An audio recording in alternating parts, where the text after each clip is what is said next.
നായകനും പ്രതിനായകനും എല്ലാം ഒരാൾ, സഖാ വി ജയരാജൻ. അദ്ദേഹം പൊട്ടിച്ച ഗുണ്ട്, അല്ലെങ്കിൽ വളരെ വലിയ തുറന്നുവിട്ട വലിയൊരു ഭൂതം, അതെങ്ങനെയാണ് കേരള രാഷ്ട്രീയത്തെയും പ്രത്യേകിച്ച് ഇടത് രാഷ്ട്രീയത്തെയും വിശിഷ്യ CPM രാഷ്ട്രീയത്തെയും ബാധിക്കുന്നത്? ഇതാണ് ചർച്ചാ വിഷയം. ജയരാജൻ നമുക്കെല്ലാം അറിയാവുന്നത് പോലെ ശുദ്ധഹൃദയനായ ഒരു കമ്മ്യൂണിസ്റ്റാണ്. വടക്കൻ കേരളത്തിന്റെ എല്ലാ നന്മകളും ഉള്ള ഒരാളാണ്. പക്ഷെ അളന്നു കുറിച്ച വാക്കുകളിൽ തന്റെ അഭിപ്രായങ്ങൾ പറയാൻ പലപ്പോഴും അദ്ദേഹത്തിന് കഴിയാറില്ല. ഈ തുറന്നു പറച്ചിലുകൾ, അദ്ദേഹം എല്ലാവരോടും ബന്ധം സ്ഥാപിക്കുന്ന ആളാണ്. പാർട്ടി ഭേദമന്യേ എല്ലാവരുമായും ബന്ധമുള്ള ഒരു നേതാവ് എന്ന നിലയിൽ സ്വാഭാവികമായി ഒരു രാഷ്ട്രീയ നേതാവ് ബന്ധപ്പെടുന്ന ബിസിനസ്സുകാരുണ്ടാകാം, ഇടനിലക്കാരുണ്ടാകാം, മറ്റ് രാഷ്ട്രീയ കക്ഷികളുടെ നേതാക്കളുണ്ടാകാം. പക്ഷേ ഇദ്ദേഹം മാത്രം എപ്പോഴും എന്തുകൊണ്ട് പുലിവാല് പിടിക്കുന്നു? ഇതാണ് ചോദ്യം. അത് മാത്രമല്ല, അദ്ദേഹം തന്റെ ചില ബന്ധങ്ങൾ, വിവാദ ദല്ലാൾ നന്ദകുമാറുമായുള്ള ബന്ധം, ഇത് മാത്രമല്ല കേരളത്തിന്റെ ചുമതലയുള്ള BJPയുടെ നേതാവ് പ്രഭാരി പ്രകാശ് ജാവദേക്കറുമായ അദ്ദേഹത്തിന്റെ ബന്ധം ആരോപണ രൂപത്തിലും അഭിപ്രായ രൂപത്തിലും തലേ ദിവസങ്ങളിൽ വന്നത് ഇലക്ഷൻ നടന്ന ഏപ്രിൽ 26 രാവിലെ, കൃത്യം പോളിംഗ് സമയം തുടങ്ങുന്ന സമയം 7 മണി രാവിലെ അത് തുറന്നു പറയുകയാണ്, ലോകത്തോട് തുറന്നു പറയുകയാണ്. ഇത് യാദൃച്ഛികമാണോ? പരിശോധിക്കേണ്ടതാണ്. അതോ അദ്ദേഹത്തിന് ഒരു അജണ്ട ഉണ്ടോ? അതും പരിശോധിക്കപ്പെടേണ്ട കാര്യമാണ്. സ്വാഭാവികമായി ജയരാജൻ കുറെ കാലമായി സ്വല്പം അസ്വസ്ഥനാണ്. പിണറായി വിജയനോടൊപ്പം തന്നെ തലപ്പൊക്കമുള്ള, നല്ല സീനിയോറിറ്റിയുള്ള, കണ്ണൂരിൽ നിന്നുള്ള ഒരു വലിയ നേതാവ്. അദ്ദേഹം പാർട്ടി ജനറൽ സെക്രട്ടറി പദവിയിൽ ഒഴിവ് വന്നു. അദ്ദേഹത്തെക്കാൾ വളരെ ജൂനിയറായ MV ഗോവിന്ദനെ പാർട്ടി ജനറൽ സെക്രട്ടറി ആക്കാൻ പാർട്ടി തുനിഞ്ഞപ്പോൾ അദ്ദേഹം പാർട്ടിയുടെ യഥാർത്ഥ നേതൃത്വമായ ശ്രീ പിണറായി വിജയന് മുമ്പിൽ അനഭിമതനായി എന്ന് വേണം കരുതാൻ. അത് അദ്ദേഹത്തിന്റെ ചില ബന്ധങ്ങൾ തന്നെയാവണം കാരണം. അദ്ദേഹത്തിന്റെ വ്യക്തി ജീവിതത്തിൽ അദ്ദേഹം ഉണ്ടാക്കിയെടുത്ത ചില ബിസിനസ് ബന്ധങ്ങൾ, അദ്ദേഹത്തിന്റെ ഭാര്യ ഇന്ദിരയുമായി ബന്ധപ്പെട്ട വൈദേഹം റിസോർട്ട്, ആ വൈദേഹം റിസോർട്ടിൽ ഓഹരി പങ്കാളിത്തമുള്ള, അല്ലെ വൈദേഹം റിസോർട്ടുമായി ബിസിനസ് പങ്കാളിത്തമുള്ള BJP നേതാവ് രാജീവ് ചന്ദ്രശേഖരുടെ നിരാമയ, ഈ ബന്ധമൊക്കെ പിന്നീടാണ് വെളിയിൽ വരുന്നത്. അതിന് മുമ്പ് തന്നെ അദ്ദേഹത്തിന് പാർട്ടി ജനറൽ സെക്രട്ടറിഷിപ്പ് നിഷേധിച്ചു. അദ്ദേഹം മന്ത്രിയായിരുന്നു. ബന്ധു നിയമന വിവാദത്തെ തുടർന്ന് അദ്ദേഹത്തെ മന്ത്രി സ്ഥാനത്ത് നിന്ന് ഒഴിവാക്കി. പിന്നീട് അദ്ദേഹം MLA സ്ഥാനം പോലും അദ്ദേഹത്തിന് വാഗ്ദാനം ചെയ്യപ്പെട്ടില്ല. പാർട്ടിയിൽ അദ്ദേഹം തഴയപ്പെടുന്നുവോ എന്ന ഒരു ചിന്ത അത് വളരെ പ്രബലമായിരുന്നു. അദ്ദേഹം അദ്ദേഹം LDF കൺവീനറായി, ശരിയാണ്, അതൊരു ആലങ്കാരിക പദവിയാണ് ചിലരെ സംബന്ധിച്ചിടത്തോളമെങ്കിലും.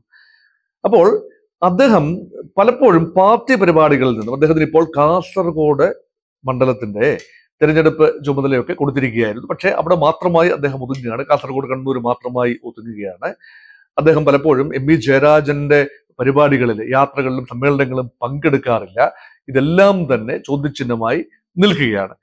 അവിടെയാണ് ശ്രീ നന്ദകുമാർ തുറന്നുവിട്ട ഭൂതം അദ്ദേഹത്തെ ആവാഹിച്ചത്. അപ്പോഴാണ് ശ്രീ നന്ദകുമാർ പറഞ്ഞു, മാവേലിക്കരയിൽ മത്സരിക്കുന്ന ശ്രീ AK ആന്റണിയുടെ മകൻ അനിൽ ആന്റണിയുമായി ബന്ധപ്പെട്ട ഒരു സാമ്പത്തിക ഇടപാട് അതിലാണ് തുടങ്ങുന്നത്. അത് ശോഭാ സുരേന്ദ്രൻ എത്തി നിർത്തി. അത് ഒരു സാമ്പത്തിക ഇടപാടാണ്. ശോഭാ സുരേന്ദ്രൻ അതിന് ക്ലാരിഫിക്കേഷൻ പറഞ്ഞ കൂട്ടത്തിൽ പറഞ്ഞു, പകുതി ഗൗരവമായി പറഞ്ഞു, ഒരു തന്ത്രപരമായി പറഞ്ഞു, കോൺഗ്രസിലെയും CPM-ലെയും തലപ്പൊക്കമുള്ള വളരെ വലിയ എണ്ണം നേതാക്കൾ, 9ഓളം നേതാക്കൾ BJP-യിൽ ചേരാൻ തയ്യാറെടുത്തിരിക്കുകയാണ്. ലക്ഷണവശാൽ അതിലൊരു നേതാവ്, അല്ല എടുത്തു പറഞ്ഞ നേതാവ്, പിണറായിയോടൊപ്പം തന്നെ തലപ്പൊക്കമുള്ള നേതാവ്, അത് ജയരാജൻ അല്ലാതെ മറ്റാരുമല്ല. ഉടനെ തന്നെ അത് ഏറ്റെടുത്ത് സുധാകരൻ, അത് ജയരാജനാണ്, ഞാനല്ല, സുധാകരനെ കുറിച്ചാണല്ലോ BJP എക്കാലം പറഞ്ഞിരുന്നത്. അദ്ദേഹം BJP-യിൽ പോകും. അദ്ദേഹം BJP-യിൽ ഒരിക്കൽ അദ്ദേഹം ഒരു പ്രത്യേക അവസരത്തിൽ പറയുകയും ചെയ്തതാണ്, എനിക്കാരുടെയും സർട്ടിഫിക്കറ്റ് വേണ്ട BJP-യിൽ പോകാൻ, എനിക്കാരുടെയും സർട്ടിഫിക്കറ്റ് വേണ്ട, അനുവാദം വേണ്ട എന്ന്. മറ്റൊരു കോണ്ടെക്സ്റ്റിൽ BJP-യിൽ പോകുമെന്ന അർത്ഥത്തിലായിരിക്കില്ല എങ്കിൽ പോലും അത് പറയുകയുണ്ടായി. അന്ന് മുതൽ സുധാകരൻ നോട്ടപ്പുള്ളിയാണ്. അത് മാത്രമല്ല, സഖാവ് ജയരാജനും സുധാകരനും തമ്മിൽ വ്യക്തിപരമായും രാഷ്ട്രീയമായും എല്ലാം തന്നെ വൈജാത്യങ്ങളുണ്ട്, അഭിപ്രായ വ്യത്യാസങ്ങളുണ്ട്. അത് കായിക സംഘടനത്തിൽ പോലും, ചിലപ്പോൾ അണികൾ തമ്മിലുള്ള സംഘടനത്തിൽ പോലും പലപ്പോഴും കലാശിച്ചിട്ടുള്ളതും വധശ്രമം ഉൾപ്പെടെ പരസ്പരം കുറ്റാരോപണം നടത്തിയതും ചരിത്രമാണ്. ഈ ചരിത്രമെല്ലാം നിലനിൽക്കെ സുധാകരൻ സ്ഥാനാർത്ഥി കൂടിയാണ് കണ്ണൂരെ. സ്ഥാനാർത്ഥി അദ്ദേഹം അത്ര കംഫർട്ടബിളായി ജയിക്കുമെന്ന നിലയിലല്ല. യഥാർത്ഥത്തിൽ കടുത്ത മത്സരം അദ്ദേഹം കണ്ണൂർ മണ്ഡലത്തിൽ എം പി ജയരാജനുമായി കടുത്ത മത്സരത്തിൽ ഏർപ്പെട്ടിരിക്കുന്ന ഒരു സമയത്താണ് ഈ ഒരു വിവാദം വരുന്നത്. അത് പരമാവധി ഉപയോഗിക്കാൻ അദ്ദേഹം ശ്രമിച്ചു എന്നത് വാസ്തവമാണ്. ഇത് നോക്കൂ, ഇതെല്ലാം കത്തി നിൽക്കുന്നപ്പോൾ സ്വാഭാവികമായി പാർട്ടിയുടെ ഒരു രീതിയുണ്ട്. കമ്മ്യൂണിസ്റ്റ് പാർട്ടി, മാർക്സിസ്റ്റ്, CPIM ഒരു രീതി എന്ന് പറയുന്നത് പാർട്ടിയുടെ ബന്ധപ്പെട്ട ഘടകം, കമ്മിറ്റി ഇത് അന്വേഷിച്ച് അദ്ദേഹത്തോട് വിശദീകരണം ചോദിച്ച് അവിടെ പാർട്ടിയുടെ ഒരു ആഭ്യന്തര അന്വേഷണം നടത്തി ഒരു തീരുമാനമെടുക്കുകയാണ് പതിവ്. പക്ഷെ ആ പതിവിൽ നിന്നെല്ലാം മാറി ഉടനടി ശ്രീ പിണറായി വിജയൻ മുഖ്യമന്ത്രി അതേക്കുറിച്ച് പ്രതികരിക്കുകയാണ്. ഇലക്ഷൻ ദിവസം ഈ പ്രസ്താവന വന്ന് കേവലം 2 മണിക്കൂറിനുള്ളിൽ മുഖ്യമന്ത്രി മാധ്യമങ്ങളോട് സംസാരിക്കുകയാണ്. EP ജയരാജന് ജാഗ്രത കുറവുണ്ടായി, സൂക്ഷിക്കേണ്ടതായിരുന്നു.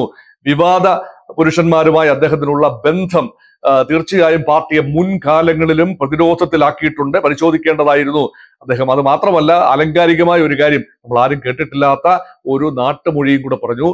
പാപി ശിവനോടൊപ്പം കൂടിയാൽ ശിവനും പാപിയായി മാറും. നമ്മൾ ആരും കേട്ടിട്ടില്ല, അധികം പേരൊന്നും കേട്ടിട്ടില്ല. ഒരു പക്ഷെ നാടൻ പ്രയോഗമായിരിക്കും. ആ പ്രദേശത്തെ, പിണറായി വിജയൻ കടന്നു വരുന്ന പ്രദേശത്തെ ഒരു സ്വാഭാവികമായ ഒരു നാടൻ പഴമൊഴിയായിരിക്കാം, പഴഞ്ചൊല്ലായിരിക്കാം ഒരു പക്ഷെ അതല്ല ഇവിടെ വിഷയം. പാർട്ടി ഹോൾഡ് ചെയ്യുമോ? പാർട്ടി ഇനി EP ജയരാജനെ CPM എത്രത്തോളം ഉൾക്കൊള്ളും? പിണറായി വിജയൻ എന്തെങ്കിലും രീതിയിൽ അദ്ദേഹത്തെ സംരക്ഷിക്കുമോ, അതോ അദ്ദേഹത്തിന് പാർട്ടിയിൽ നിന്നും വെളിയിലേക്കുള്ള വഴിയാണോ തുറക്കുന്നത്? അല്ല എങ്കിൽ അദ്ദേഹത്തെ സ്ഥാനങ്ങളിൽ നിന്ന് നീക്കുമോ? ഇതാണ് ചോദ്യം. ഉടനടി EP ജയരാജനെതിരെ ഒരു നടപടി ഉണ്ടാകും എന്ന് പറയാനാവില്ല. ഒരുപക്ഷെ ഒരു ശാസന പ്രമേയമോ അല്ലെങ്കിൽ ഒരുപക്ഷെ എന്തെങ്കിലും ഒരു പ്രസ്താവനയിലൂടെ കുറച്ചുകൂടെ ക്ലാരിറ്റി വരുത്താനോ അദ്ദേഹത്തോട് പറയുമെന്നല്ലാതെ തെരഞ്ഞെടുപ്പ് കൗണ്ടിങ് കഴിയുന്ന 4-ാം തീയതി കഴിയാതെ അതേക്കുറിച്ചൊരു തീരുമാനമുണ്ടാകും എന്ന് കരുതാനാവില്ല. അതിന്റെ കാരണം എന്താണ്? അദ്ദേഹം സാധാരണക്കാരല്ല. അദ്ദേഹം BJPയിൽ പോകുമെന്ന് 2 കാരണങ്ങൾ. ഒന്ന്, അദ്ദേഹം ഒരു ഡീൽ നടത്തിയെന്നാണ് പറയുന്നത്. ഇവിടെ ഒരു ഡീലാണ് വിഷയം. ആ ഡീലിൽ അദ്ദേഹം മാത്രമല്ല, അദ്ദേഹത്തിന് ഗവർണർഷിപ്പ് വാഗ്ദാനം ചെയ്യപ്പെട്ടു, അല്ലെങ്കിൽ അദ്ദേഹം ചോദിച്ചു എന്നൊക്കെ പിന്നാമ്പുറത്തെ സംസാരമുണ്ട്. ശോഭാ സുരേന്ദ്രന്റെ ഭാഗത്തു നിന്ന് ചില വാചകങ്ങൾ വന്നിട്ടുണ്ട്. പ്രകാശ് ജാവദേക്കർ തന്നെ പറഞ്ഞു അദ്ദേഹത്തെ കണ്ടിട്ടുണ്ട്. ആക്കുളത്തെ അദ്ദേഹത്തിന്റെ ഫ്ളാറ്റിൽ ചെന്ന് കണ്ടു. ഈ ഫ്ളാറ്റിൽ ചെന്ന് കണ്ടു എന്നൊക്കെ പറയുന്നത് വളരെ ദുരൂഹമായ കാര്യമാണ്. എന്താണ് EP ജയരാജന്റെ മകനുമായി പ്രകാശ് ജാവദേക്കറുടെ ബന്ധം? പ്രകാശ് ജാവദേക്കർ അതുവഴി ആക്കുളം വഴി പോയപ്പോൾ, ഹൈവേ വഴി പോയപ്പോൾ പെട്ടെന്ന് ഓർത്തു, അവിടെ കയറി ഫ്ളാറ്റിൽ കയറി കണ്ടു എന്നൊക്കെ പറയുമ്പോൾ അതൊക്കെ മലയാളികൾ വെള്ളം തൊടാതെ വിഴുങ്ങാൻ സാധ്യതയില്ലാത്ത കഥകളാണ്. അതൊക്കെ അവിടെ നിൽക്കട്ടെ. പാർട്ടിക്ക് എന്ത് ചെയ്യാൻ സാധിക്കും? പാർട്ടിക്ക് ഒരു ചുക്കും ചെയ്യാൻ സാധിക്കില്ല എന്നാണ് എനിക്ക് തോന്നുന്നത്. കാരണം പാർട്ടിയുടെ രഹസ്യങ്ങൾ പലതും, പ്രത്യേകിച്ച് കണ്ണൂരുമായി ബന്ധപ്പെട്ട പല കൊടുക്കൽ വാങ്ങലുകളും രഹസ്യങ്ങളും അറിയാവുന്ന ഒരാൾ എന്ന നിലയിൽ EP ജയരാജന്റെ ഒരു ട്രാക്ക് റെക്കോർഡുകൾ നോക്കുമ്പോൾ അദ്ദേഹം എന്തും പുറത്ത് വിളിച്ചു പറയാൻ മടിക്കാത്ത ഒരു ധൈര്യശാലിയായ ആളാണ്. പ്രതിബന്ധങ്ങൾ ഓർക്കാതെ, വരും വരാഴികകൾ ഓർക്കാതെ അദ്ദേഹം ഒരുപക്ഷെ വിളിച്ചു പറഞ്ഞാൽ അദ്ദേഹം ഇത് പുലിവാല് പിടിക്കുന്ന ഒരവസ്ഥയാകും പാർട്ടി. അതുകൊണ്ട് പാർട്ടി CPMന്റെ ഭാഗത്ത് നിന്ന് വളരെ ജാഗ്രതയോടുകൂടിയുള്ള പ്രതികരണമായിരിക്കും. അദ്ദേഹത്തെ ഇപ്പോൾ തൽക്കാലമെങ്കിലും ചേർത്ത് പിടിക്കുകയും ഒരു വിവാദത്തിൽ നിന്ന് ഒഴിവായി നിൽക്കുകയും ചെയ്യാനുള്ള സാധ്യതയാണ് കാണുന്നത്. പക്ഷെ ആത്യന്തികമായി EP ജയരാജൻ ഇപ്പോൾ 73 വയസ്സുള്ള ഒരാളാണ്. അദ്ദേഹം സ്വാഭാവികമായി സീനിയർ ആളെന്നുള്ള നിലയിൽ പോളിറ്റ് ബ്യൂറോയിൽ ഒരു അംഗത്വം പ്രതീക്ഷിച്ചു. അദ്ദേഹം ഒന്നുകിൽ മത്സരിക്കാനെങ്കിലും ഒരു MLA പദത്തിലേക്ക് വരാനും മന്ത്രിസഭയിൽ ഒരിക്കൽ കൂടി വരാനുമുള്ള ഒരു ആഗ്രഹം അദ്ദേഹം ഒരു പക്ഷേ പ്രകടിപ്പിച്ചിട്ടുണ്ടാകാം. അല്ലെങ്കിൽ പാർട്ടിക്കുള്ളിൽ കുറച്ചുകൂടി മാന്യമായ ഒരു പരിഗണന ലഭിക്കും എന്ന് പ്രതീക്ഷിച്ചിട്ടുണ്ടാവും. ഇതെല്ലാം കഴിയാതെ വരുമ്പോൾ പരമാവധി ആഗ്രഹിക്കാൻ ഒക്കുന്നത്, പ്രായമാകുമ്പോൾ 70-75 വയസ്സ് കഴിയുമ്പോൾ ആഗ്രഹിക്കാൻ ഒക്കുന്നത് ഒരു ഗവർണർ പദവിയോ അല്ലെങ്കിൽ കേന്ദ്രം നൽകുന്ന എന്തെങ്കിലും പദവികളോ ആണ്. അത് മുഴുവൻ കയ്യിലുള്ളത് BJPക്കാണ്.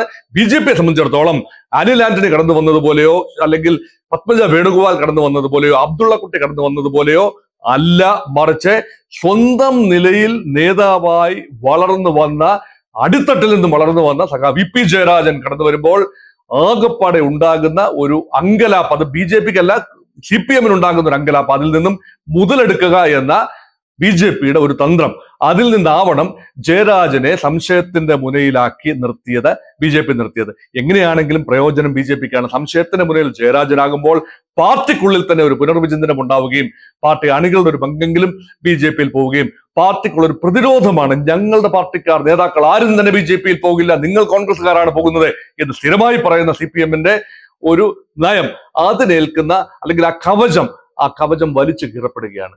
ഇതായിരിക്കാം ഒരുപക്ഷെ BJPയുടെ പ്രയോജനം.